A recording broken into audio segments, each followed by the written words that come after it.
What does trauma bonding do to a normal person? Like, how does it mess them up? How does it confuse them? How does it screw them over? If you're new to the term trauma bonding, we're going to break it down for you real quick so you at least understand that and at least what it looks like. And I'm just going to give a quick overview. So, when we bring up this whole piece of trauma bond, you need to understand that trauma bond oftentimes first is based on this piece of hope and oftentimes potential. Okay, now hope and potential oftentimes of him changing, him fixing himself, him getting better, the relationship radically changing, the relationship radically getting better. And you're like, I hope this will happen. I see his potential. Maybe he'll actually live up to his potential. You're also going to see this piece of like cognitive dissonance. Okay. And with cognitive dissonance, oftentimes what's going on is you're stuck between like a rock and a hard place. You're like, I don't know what to believe.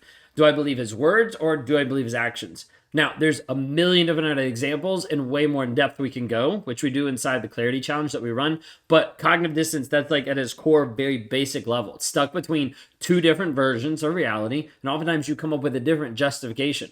Well, he's just stressed. He's just going through a lot. He's just struggling with his alcohol, like different things like that to justify being in the relationship.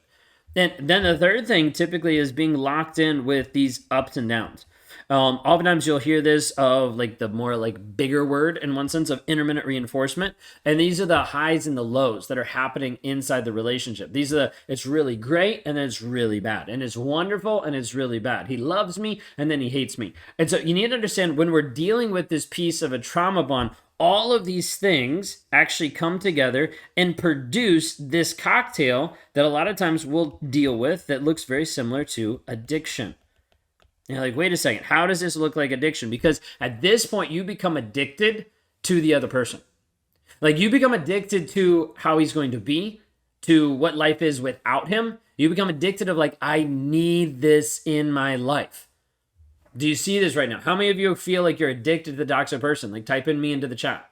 Because I need you to understand so many people find themselves addicted to a toxic person and they're like, this can't be me. Like, well, of course I'm not addicted. And they justify it. They ignore it. And they keep thinking, maybe if I just keep going through life, I'll figure this out. And they don't. So you need to understand, if you're at a place where you're addicted to a toxic person, please reach out for help. What it does to you over a long period of time is quite devastating. We're going to talk about it in a couple different ways. Typically what happens is as you start to get addicted to this person, it slowly starts to erode your sense of self. Your sense of self because you are less than if you don't have him in your life. So like he's threatened to leave, he's talked about leaving, and he's actually done it a couple times. And whenever he leaves, you're like, I don't know what to do. Because at that point, you've lost some of your confidence, you've lost some of your self-esteem. He comes back and forth, and that's the ups and downs, the highs and the lows. He tells you one thing, and then he does the other, and it leaves you in this confusing place, but you're still addicted to him. You're like, but I can't let go. And this is where it gets frustrating, because then you have friends and family that are looking at you and being like, why can't she figure it out? Like, just leave him.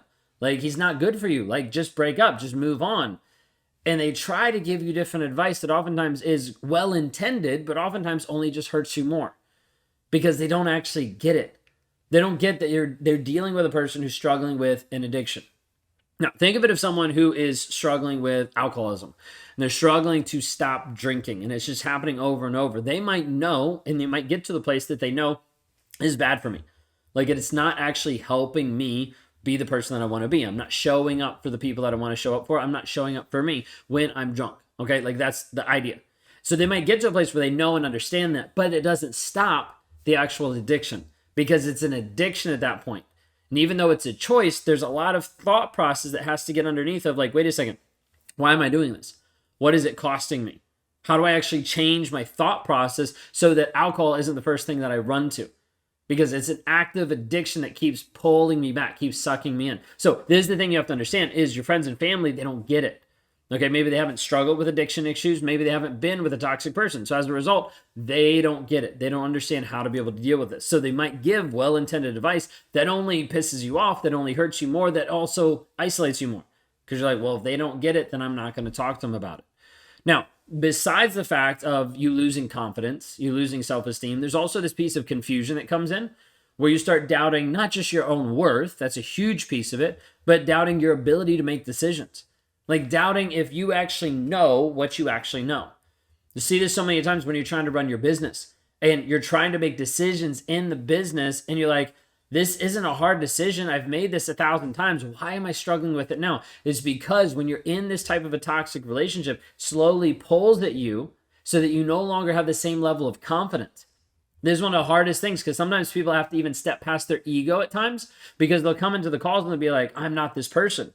And I'm like, I know you don't think you're this person, but currently in this moment, this is who you actually are. You don't have the confidence because that's why you're here. And it's hard because people are like, but this isn't who I've been. This isn't how I've shown up. And I'm like, I get it. And this also doesn't define your worth either way. This is just saying, hey, let's look at where you are so we can help build you forward into who you actually want to be.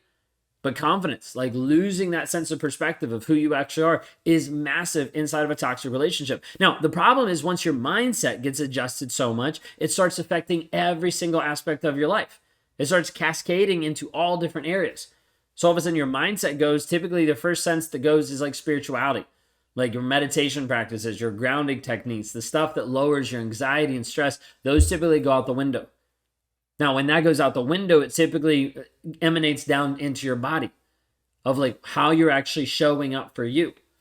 You start sleeping in. You can't get enough sleep. You start stress eating. You start not going to the gym. You start not doing things that you know are going to be healthy for you. And you start just reacting to the feelings that you're having.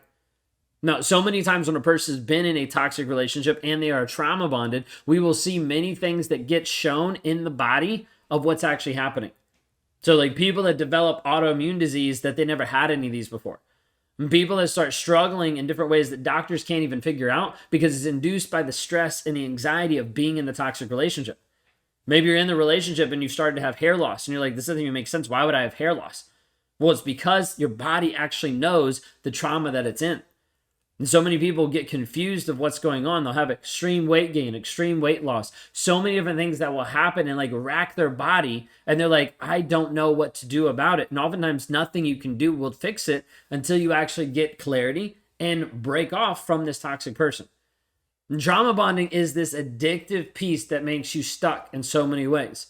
It'll ruin your business. It'll ruin your body. It'll ruin your sense of spirituality, your connection to yourself. It'll ruin connections with your family and with your friends, with other people that are in your life that want to help you, but they don't know how.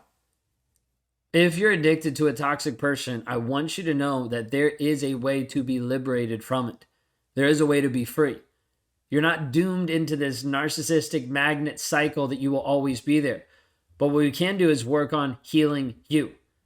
If we're able to work on healing you, what would that be worth to you? Would it be worth your time and your dedication to say, hey, if I show up for me consistently, I can actually change this? Or you can say, hey, this isn't worth it. It's not worth me to actually take the time to break this addiction because it's going to require intensiveness. A lot of times when people break an addiction, they check themselves into rehab. Like they go to a place to help them get clean. This is a part that you have to realize that if you don't focus on your healing intensively for at least several months to start launching like daily habits to help you move forward, it's going to be really hard for you to heal. Typically just going to a therapist like once a week is not good enough. And a lot of therapists out there don't actually understand this to the level that they're able to help liberate you versus just telling you to say a couple of nice mantras and to leave the person. Doesn't help when we're talking about addiction. Now, trauma bonding is not just addiction, but that is one of the best models to be able to put on it so that it makes the most sense and so that it comes across the most logical. It's an illogical thing that happens logically because you're dealing with a toxic person who's putting you under this stress, this anxiety, all these frustrations, and he's leaving you in a place where you're like, I don't know what to do. I don't know how to grow in this aspect. I don't know if it's even possible. I want to let you know today that it is possible.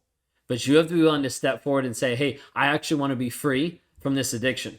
I want to make sure I can actually leave this person, that I can get my sense of clarity, certainty, and confidence back and move forward in a healthy way. If you want to do that today, then go to rawmotivations.com. Would love to be able to work with you. Love to help you move forward in your healing, your growth, and your development. If you haven't already, hit subscribe, like, rate, review. If you're listening on the podcast, share with someone that might be dealing with this at the same time as well also. You never know when you could be helping someone else free themselves from a toxic relationship.